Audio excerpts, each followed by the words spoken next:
For more, we can speak with James Sweeney, Professor of International Law at the University of Lancaster in the UK. Professor, these men, they're already serving life sentences, so just tell us why this verdict is so significant.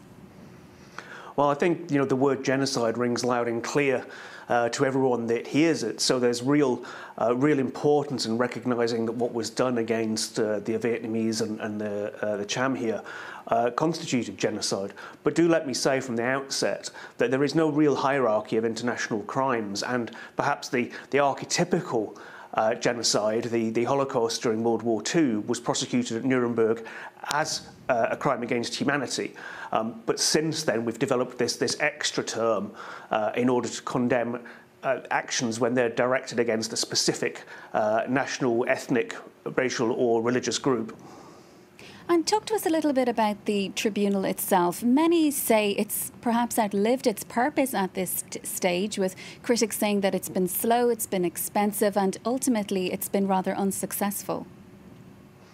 It's certainly been slow and expensive. It's an interesting tribunal. You may be aware of the International Criminal Tribunals for Yugoslavia and Rwanda. They were created by the UN Security Council.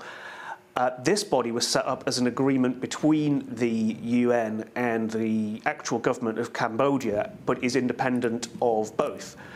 It has not just international judges, but Cambodian judges as well. It's what I would call a hybrid tribunal.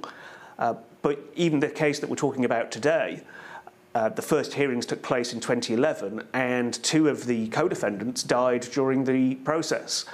This reminds me a little of the very long trial of Slobodan Milosevic at the ICTY, and of course he died in custody awaiting the end of the case.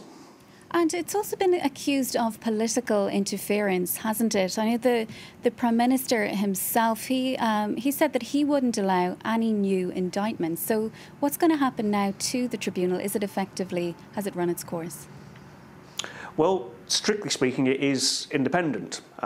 Its name is, the Extraordinary Chambers for Cambodia. So it's meant to be separate from interference either by the Cambodian authorities or the UN. In practice, these tribunals only work with the cooperation of everybody involved.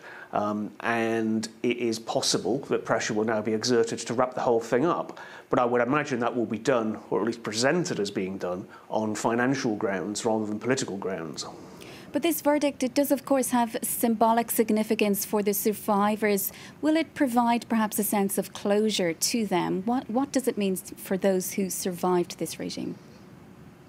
I think for people all over the world who have been persecuted, being able to show that you are a victim of genocide has become an important issue that pushes towards, as we say, closure.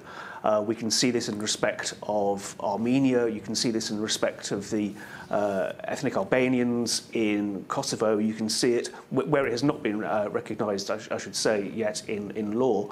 And also at the Srebrenica massacre in Bosnia and Herzegovina. So it is important to recognise when it takes place, as it did also famously or infamously in Rwanda.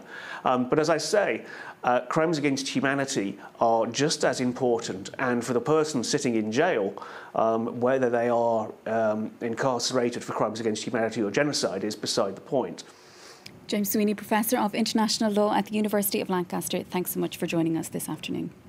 Well,